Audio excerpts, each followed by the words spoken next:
All right, let's take a look at this up the neck version of Cripple Creek. Basically, what I did was take the first position Scruggs style arrangement and I just moved it up one whole octave and pretty much play the A part almost identical to how I play it down here.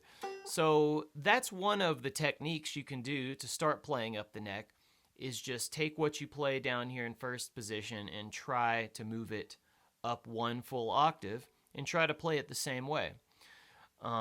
It doesn't always work out perfect because you might have to change something up, but sometimes it works pretty well, and you can get most of it moved directly up the neck, and it'll sound really good.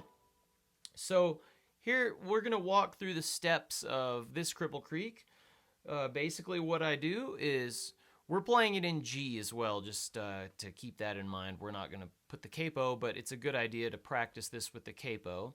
But we're going to learn it in G first. So what we do is move. I'm going to start by putting my ring finger on first string 17th fret. And here's the first measure.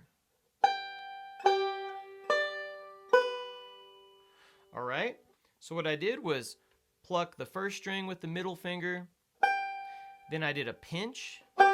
These are all quarter notes, 1, 2, and then I move that ring finger down to this partial G chord, which we've been working on through this whole course, and I get into this G position at the bar, the 12th fret, ring finger on first string, 12th fret, middle finger, second string, 12th fret, and then we're going to do 2 quarter notes. Pluck the first string with the middle, and then second string with index. So you've got, that's your first measure. Then the second measure, I just jump into a partial C chord, and then we're going to do one forward roll that sounds like this. Now that C chord is the partial C chord we were working on. Ring finger at 14th fret, first string, index, 13th fret, second string. And we're going to do a forward roll starting on the 5th string, 4 notes. Now we're going to jump back down to this first string, 12th fret.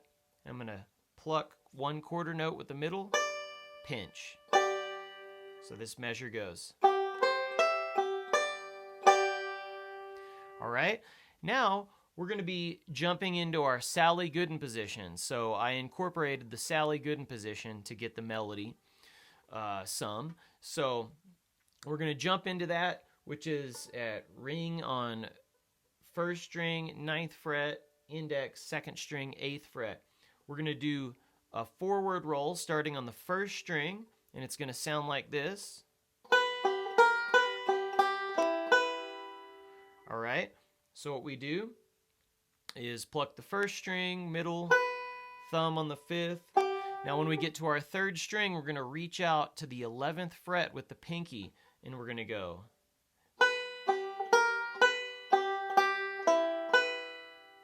So you can also choke up just a tad on that 11th fret. That's usually what Earl Scruggs would do, is he'd choke up and it gives it a little bit of a bluesy tone. So we're going first string, middle, thumb on the 5th string, ring, pinky goes out to 11th fret, second string, pluck with index, first string, middle finger, back to the 5th with the thumb.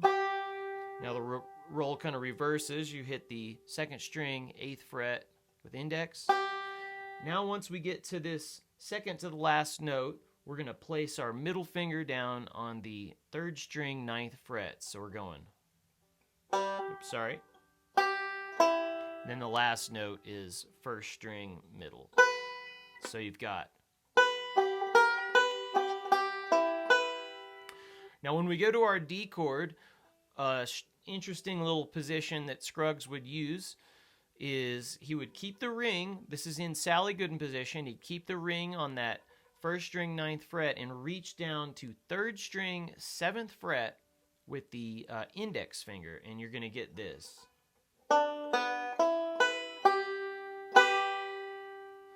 Very slowly. All right. So this roll is basically a square roll. We're going to be placing that index on 3rd string, 7th fret. 2nd string is left open, and we still have our ring on 1st string, 9th fret.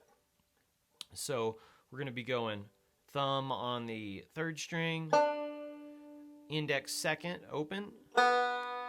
Then we reach back with the middle finger to grab that 9th fret 3rd string, pluck with thumb, middle on the 1st string, index 2nd string, that's a quarter note, and then a pinch.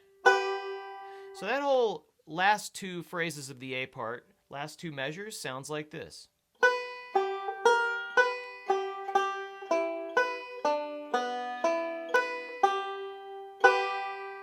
So I was basically trying to capture the same phrasing that I used with the first position A part, although there's always a few variations with this. So this was just my take on this. Now that's your whole A part. I'm going to play through it very slowly.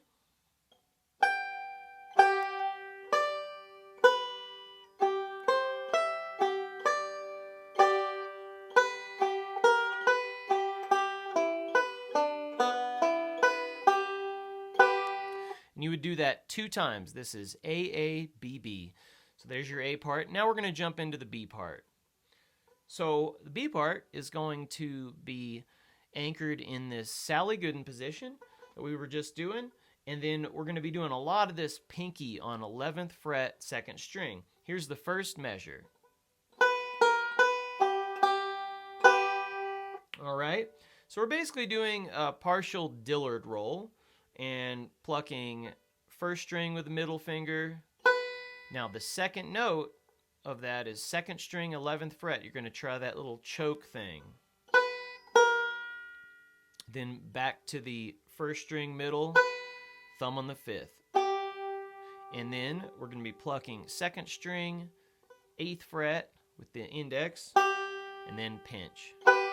So here's our first measure. Now you do it again for the second measure. All right. Now basically the last 2 measures are just exactly what we did for the last 2 measures of the A part. So we've got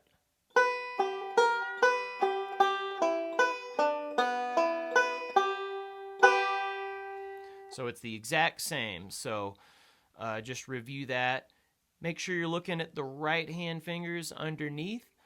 And work on this arrangement, and it's a really nice version of this Scruggs style up the neck. So it's kind of cool. You don't really hear this super often up the neck like this, in pretty much just moving everything up 1 whole octave.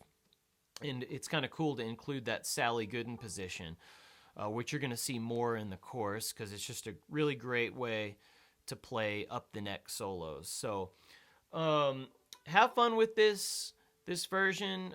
Try it with the capo on too, because this is how you're going to normally be in the key of A. So slap your capo on and just move that up 2 frets higher, and you'll be in the correct key of A.